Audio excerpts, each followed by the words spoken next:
Hello, नमस्कार, आदाब, सत श्री अकाल। कैसे हैं आप? मैं राजेन स्वागत करता हूं आपका फिर से एक बार आपके ही अपने चैनल क्वांटमेटिक्स में। आज हम परमुटेशन एंड कॉम्बिनेशन के क्लास नंबर 21 में होंगे।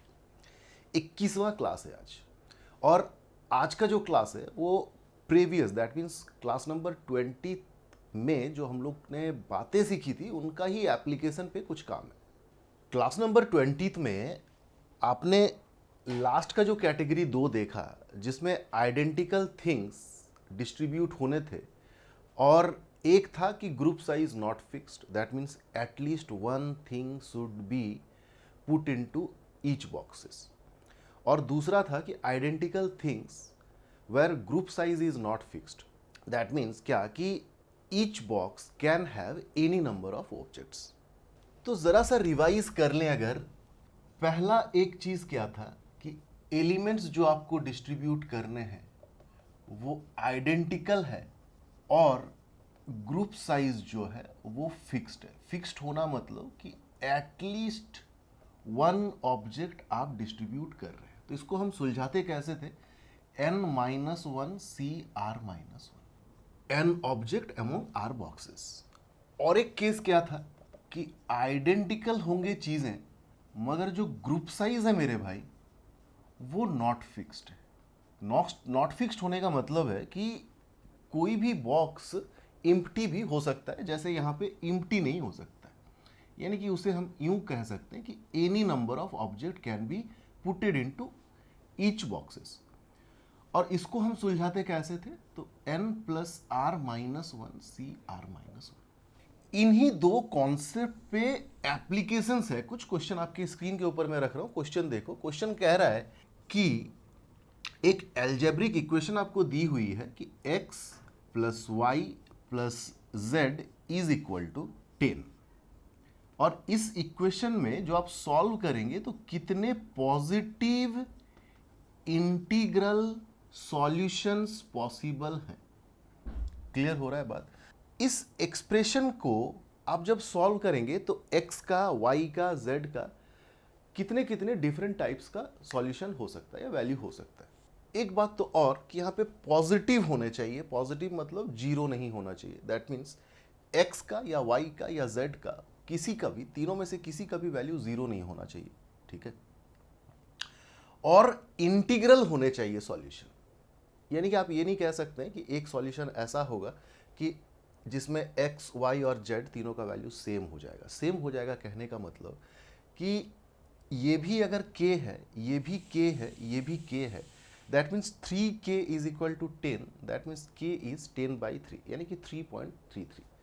तो ये इंटीग्रल सॉल्यूशन नहीं हुआ ना। आपको इंटीग्रल सॉल्यूशन ही चाहिए। दैट मीन्स आप क्वेश्चन को कुछ इस तरह से कॉन्सिडर करो कि आपके पास 3 बॉक्स है या 3 बैग है। एक बैग का नाम है x, एक बैग का नाम है y और एक बैग का नाम है z। इन तीनों बॉक्सेस में आपको 10 आइडेंटिकल चीजें डिस्ट्रीब्यूट करनी है। क्यों कह रहा हूं मैं आइडेंटिकल? क्योंकि भाई नंबर आपस में आइडेंटिकल ही तो होता है। आप मान लो इसको 1, इसको 1, इसको 1 दे रहे हो, फिर इसको एक और एक्स्ट्रा दे रहे हो, इसको और एक एक्स्ट्रा दे रहे हो, इसको और एक एक्स्ट्रा दे रहे हो, या इसको एक और, इसको एक और। तो ये सारी चीज़ें जो है मतलब x का अगर वैल्यू 3 है तो 3 can be considered as 1+1+1। 3 identical चीज़ों का सम 3 है, यानी कि 10 जब टूटेगा तो अपने आप में आइडेंटिकल चीज़ें बनाएंगे। तो 10 आइडेंटिकल चीज़ों को आपको 3 बॉक्सेस में डालना है। कितने तरीके से आप डाल सकते हैं? Where each box can not be empty, क्योंकि जीरो नहीं होना चाहिए, जीरो अलाउड नहीं है। तो क्वेश्चन आप कुछ इस तरह से कन्वर्ट कर चुके होंगे अगर, तो आपको बातें समझ में आ रही होगी कि भाई ये यही क्वेश्चन है कि कुछ आइडेंटिकल चीज़ें हैं और कुछ बॉक्सेस हैं, आपको डिस्ट्रीब्यूट करना है और कितने तरीके से डिस्ट्रीब्यूट होगा उतना ही सॉल्यूशन होगा। आ रही है बात समझ में? और फिलहाल केस ये है कि कोई भी बॉक्स में कम से कम एक चीज़ होना चाहिए, इम्प्टी नहीं होना चाहिए। तो क्या सॉल्यूशन हो सकता है इसका? फिर इसका सॉल्यूशन होता है n-1 CR-1, जहां पे n आपका 10 है, दैट मीन्स 10-1 c, 3 बॉक्सेस है, 3-1, that is 9c2। 9c2 is 9 into 8/2, 2 4, that means 36 different solution होगा। क्लियर? कहने का मतलब कि सपोज करो मैं कहता हूँ कि ये x है, ये y है, ये z है। एक सॉल्यूशन कुछ ऐसा कि ये 1 और ये 8। एक सॉल्यूशन ऐसा कि ये 2, ये 3 और ये 5। तो ये इस तरह का solution, how many solutions could be possible. Solution कहने का मतलब कि x का वैल्यू अगर 1, y का वैल्यू अगर 1, z का वैल्यू 8, तो 1 + 1 + 8 10 है कि नहीं है? बिल्कुल है। x का वैल्यू अगर 2, y का वैल्यू अगर 3, z का वैल्यू अगर 5, तो 2 + 3 + 5 10 है कि नहीं है? तो इस तरह के कितने सॉल्यूशंस बनेंगे भाई? तो डिफरेंट 36 सॉल्यूशंस ही बनेंगे। क्लियर? आओ एक सेम क्वेश्चन और कर लेते हैं। सपोज करो 4 वेरिएबल दे दिया, कोई फर्क नहीं पड़ता, x + y + z + w = 12। How many different positive integral solution is possible? तो क्या होगा सॉल्यूशन इसका भाई? 12 चीजों को डिस्ट्रीब्यूट करना है अमॉन्ग 4 बॉक्सेस, जिसका नाम है x, y, z and w। That means 12 - 1 c 4 - 1। 12 - 1 is 11, c 4 - 1 is 3। तो 11c3 is your 11 × 10 × 9 by 3 × 2। 3 3 जा 9, 2 5 जा 10, 5 3 जा 15 × 11, दैट इज 165 डिफरेंट सॉल्यूशंस होंगे। क्लियर? अच्छा, तो अभी तो हमने दो जो एग्जांपल देखा उसमें एम्प्टी बॉक्सेस अलाउड नहीं थे। आपको एटलीस्ट 1 ऑब्जेक्ट हर बॉक्स में डालना है। क्या होगा क्वेश्चन का फ्रेम जब आपको एम्प्टी बॉक्सेस अलाउ करने होंगे? That means group size fix नहीं होना, या आप यूं कह लो कि each box can have any number of object. तो उस क्वेश्चन का फ्रेम कैसा होगा जरा ही देर में आपके स्क्रीन के ऊपर। ठीक है, चलो क्वेश्चन नंबर 3। इक्वेशन है x + y + z = 10। अब आपसे कह रहा है कि नॉन नेगेटिव इंटीग्रल सॉल्यूशन खोजने हैं, और कितने नॉन नेगेटिव इंटीग्रल सॉल्यूशन होंगे। नॉन नेगेटिव यानी कि -1 -2 इस तरह की चीजें सॉल्यूशन सेट में नहीं आनी चाहिए, मगर 0 आ सकता है। अब देखो, यानी कि कहने का मतलब कि 10 identical things now is to be distributed. 10 identical चीजों को अब आप 3 बॉक्सेस में डालेंगे, जिसमें से एक बॉक्स का नाम है x, एक बॉक्स का नाम है y और एक बॉक्स का नाम है z। Here empty boxes are allowed. That means x का वैल्यू 0 हो सकता है।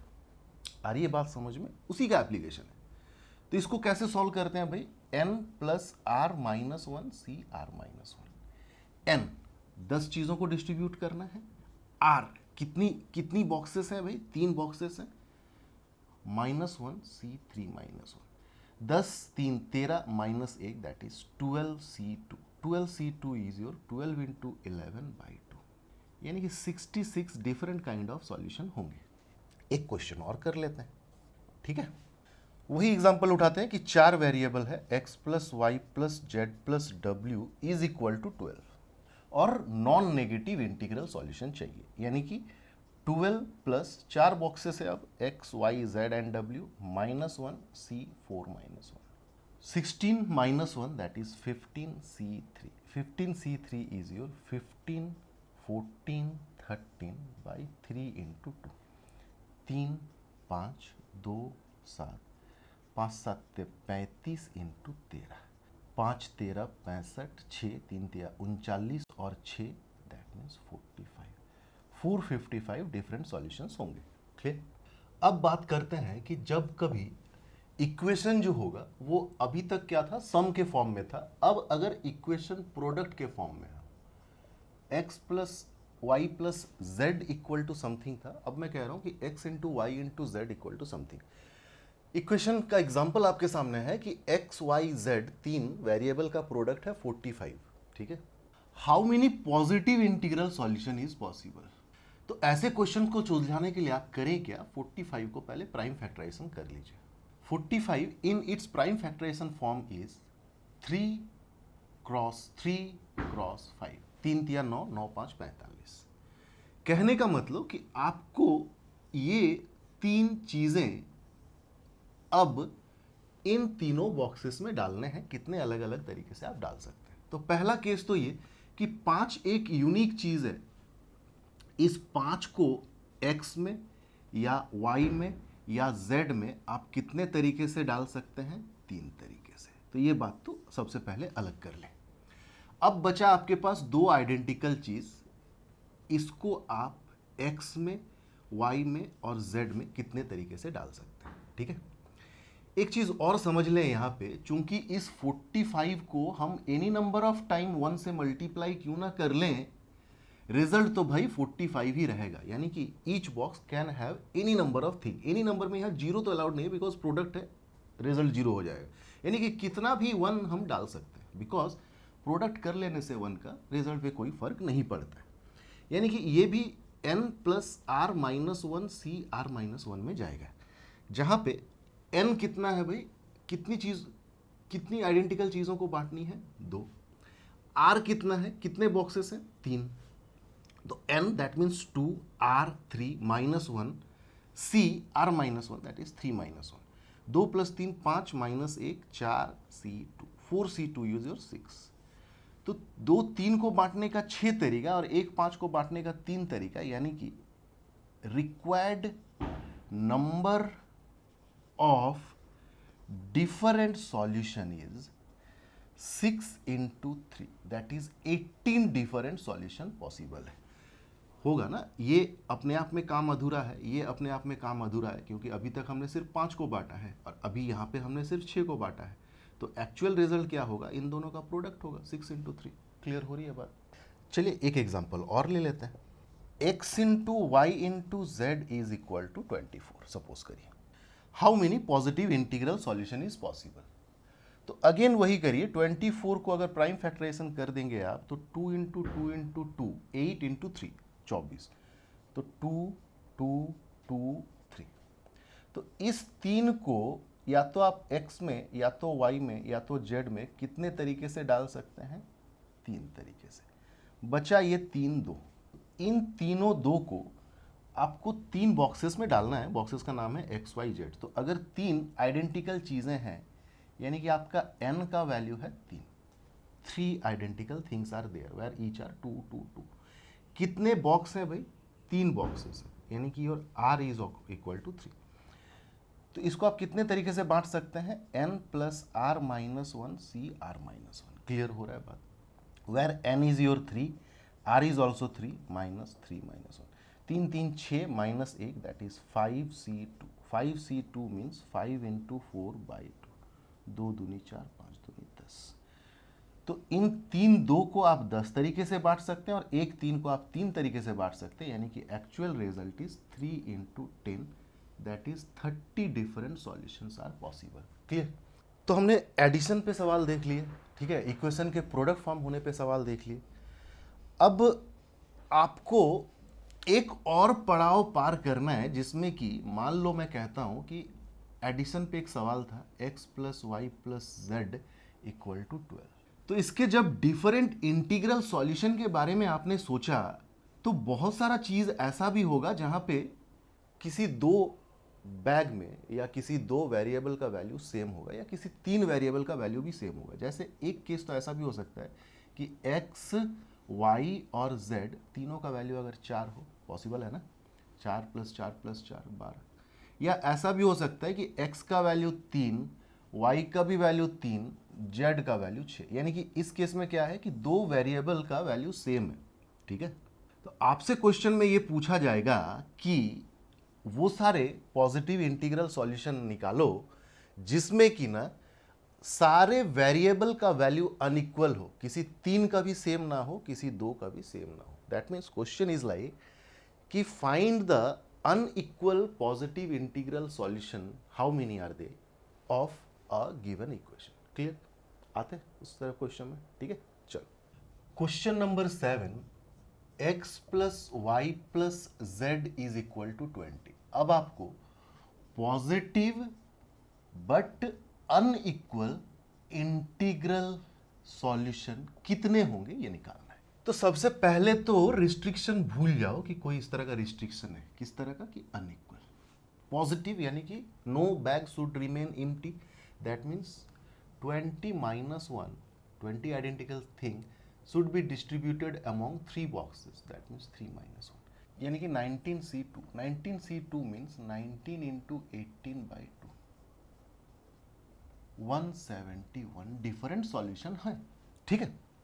बट अब आप इस कंडीशंस के बारे में सोचो, ये जो 171 सॉल्यूशन है, इसमें बहुत सारा सॉल्यूशन ऐसा भी होगा जिसमें या तो x y के बराबर होगा, z भले अलग हो, या x z के बराबर होगा, y भले अलग।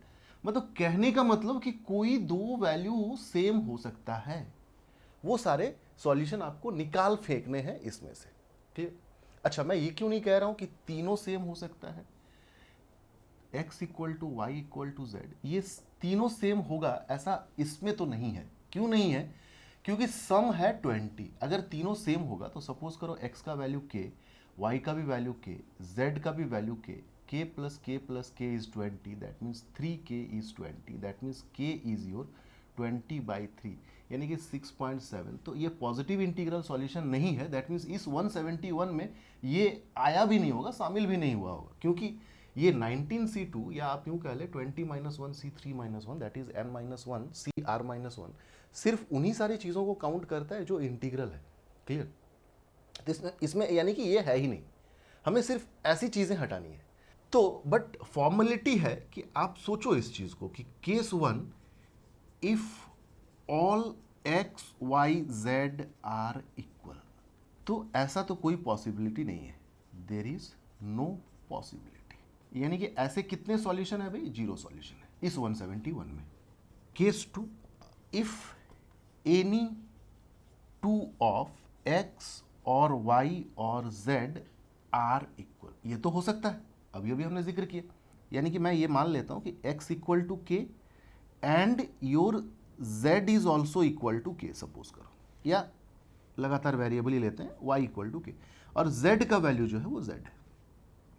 यानी कि k plus this z is equal to 20, that means z is equal to 20 minus 2k। अब इसको सेटिस्फाई करने के लिए कितना पॉसिबिलिटी है, ये चीज देख लो, कितना possible values of k and z possible है, देख लो एक बार।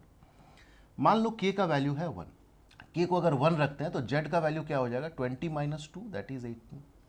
अब मान लो k का वैल्यू 2 रखते हैं तो z का वैल्यू क्या हो जाएगा? 20 माइनस 4 दैट इज 16। इसको 3 रखते हैं तो ये 14 हो जाएगा, इसको 4 रखते हैं तो ये 12 हो जाएगा, इसको 5 रखते हैं तो ये 10 हो जाएगा, इसको 6 रखते हैं तो ये 8 हो जाएगा, इसको 7 रखते हैं तो ये 6 हो जाएगा, k को 8 रखते हैं तो ये 4 हो जाएगा, इसको 9 रखते हैं तो ये 2 हो जाएगा, और 10 नहीं रख सकते हैं। देखो k का वैल्यू 10 नहीं रख सकते, 10 इंटू 2 20, तो z का वैल्यू 0 हो जाएगा। No bag should remains empty. यानी कि कितने पॉसिबल कॉम्बिनेशन है, कितने पॉसिबल पेयर हैं? तो देयर आर 9 पॉसिबल पेयर। अच्छा, कहने का क्या मतलब है? अगर मैं कहूँ k का वैल्यू 1 और z का वैल्यू 18, इसका मतलब है कि एक सॉल्यूशन 1 1 18 है। अगर मैं कहूँ 2 16, दैट मीन्स एक सॉल्यूशन 2 2 16 है। देख लो, 1 + 1 + 18 इज योर 20, 2 + 2 + 16 इज योर 20।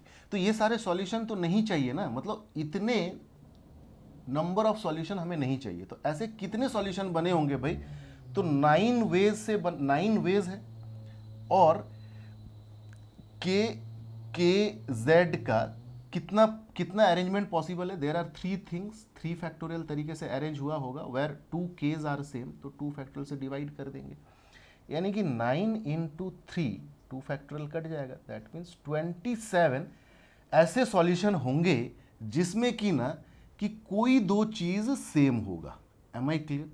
तो यानी कि आपका जो टोटल नंबर ऑफ सॉल्यूशन आया था 171, उसमें से आपको ये 27 सॉल्यूशन निकाल के फेंक देना होगा, तभी आप कह सकते हैं कि इन ईच ऑफ दो solution no one of the value of x y z are equal. Am I clear? तो ऐसे 144 सॉल्यूशन होंगे, ठीक है। एक क्वेश्चन और उठाते हैं और आज की क्लास को खत्म करते हैं, ठीक है। x plus y plus z, वही क्वेश्चन है, positive but unequal integral solution, clear. तो वही करेंगे ना। सबसे पहले भूल जाओ कि कोई रिस्ट्रिक्शन है अनइक्वल वाला। तो 12 identical things is to be distributed among 3 boxes where where no box should remain empty. ठीक है, हर चीज का इंटरप्रिटेशन को समझो। तो कितने तरीके से हो सकता है भाई, 12 minus 1 C3 minus 1, that means 11C2। 11C2 मतलब 11 इंटू 10/2, दैट मीन्स 55 ऐसे सॉल्यूशन तो हैं। मगर इसमें अब क्या होगा, पहला केस कि if all x y z are equal, वहां पे वैल्यू 20 था तो ये चीज पॉसिबल नहीं था। ठीक है, no solutions of such kind are possible. But यहां पे क्या है कि अगर आप मानोगे x का वैल्यू भी k, y का वैल्यू भी k और z का वैल्यू भी k, तो 3k का सम अगर 12 तो k का वैल्यू 4, यानी कि एक पॉसिबिलिटी है, एक सॉल्यूशन ऐसा बनेगा जिसमें से कि 4 4 और 4 होगा सॉल्यूशन। तो इस तरह का एक सॉल्यूशन पॉसिबल है। क्लियर, वहां पे नहीं था। केस 2 कि if any two of x y z are equal, तो मान लो x का वैल्यू k है, y का वैल्यू k है और z का वैल्यू z है, यानी कि k plus z should be how much, 12, यानी कि z is your 12 minus 2k। तो पहले तो देखो इसका कितना कॉम्बिनेशन बन सकता है। मान लो आपको k और z के पेयर खोजने हैं, k मतलब दो किसी चीज का वैल्यू, z मतलब आखिरी वाले का वैल्यू। तो अगर k का वैल्यू 1 लेंगे तो z का value is 12 minus 2, 12 minus 2 is 10। अगर k का वैल्यू 2 लेंगे तो z का वैल्यू हो जाएगा 8, k का वैल्यू 3 लेंगे z का वैल्यू हो जाएगा 6, k का वैल्यू 4 लेंगे z का वैल्यू हो जाएगा 4, k का वैल्यू 5 लेंगे तो z का वैल्यू हो जाएगा 2, k का वैल्यू 6 नहीं ले सकते हैं, 6 इंटू 2 12 माइनस 12। अच्छा, तो 1 2 3 4 ऐसे सॉल्यूशन है, इसको मैं नहीं काउंट कर रहा हूं। इसलिए नहीं काउंट कर रहा हूं क्योंकि ये तो यहां पे काउंट हो चुका है। ये जो 1 और 10 का क्या मतलब है कि पहला 1 दूसरा 1 और एक 10। 2 और 8 का क्या मतलब है, k और z का पेयर का मतलब क्या कि x का वैल्यू 2, y का वैल्यू 2, z का वैल्यू 8। 3 और 6 का क्या मतलब है कि 3 3 एंड 6। 4 और 4 का क्या मतलब है कि भाई x का वैल्यू 4, y का वैल्यू 4, z का वैल्यू भी 4। तो ये तो यहाँ पे हम ले चुके हैं ऑलरेडी, तो इसको हम क्यों काउंट करेंगे, एक बार तो काउंट कर चुके हैं ना। तो ऐसे कितने सॉल्यूशंस होंगे, 1 2 3 4 सॉल्यूशन होंगे, 4 pair of k and z होगा। ठीक है, जहां पे कि ना कि दो किसी x y और z में किसी दो का वैल्यू सेम होगा, वैसे सारे सॉल्यूशन। तो इसको कितने तरीके से अरेंज कर सकते हैं, 4 चीज़ें हैं, 4 पॉसिबिलिटी है। अच्छा, 3 चीज़ों को अरेंज कर रहे हैं ना, तो 3 फैक्टोरियल, मगर उसमें से कोई दो तो सेम है, ऑब्वियस सी बात है, वही तो कर रहे हैं, यानी कि 4 इंटू 3 दैट इज 12। तो केस 1 से हमें ये पता चला कि तीनों के तीनों का वैल्यू सेम होगा, ऐसा 1 कॉम्बिनेशन है, और किसी दो का वैल्यू सेम होगा, ऐसे 12 सॉल्यूशन है। तो टोटल आपका 55 डिफरेंट सॉल्यूशन में से 12 प्लस 1 ये इक्वल क्रिएट कर रहे हैं सॉल्यूशन को, इसको हटा दीजिए। तो 55 में से अगर हम 13 हटा देंगे तो our answer is 42 different solutions हैं। ठीक है, तो उम्मीद करता हूं कि आज का क्लास भी आपको बहुत अच्छा लगा होगा। ठीक है, अपने दोस्तों के बीच इस चैनल के लिंक को ज़्यादा से ज़्यादा शेयर करिए।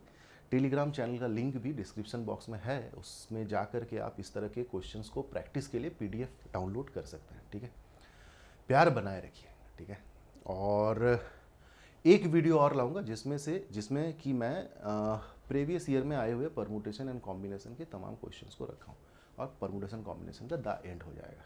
उसके बाद प्रोबेबिलिटी और नहीं तो नंबर सिस्टम को स्टार्ट करूँगा। ठीक है, till then take care, bye.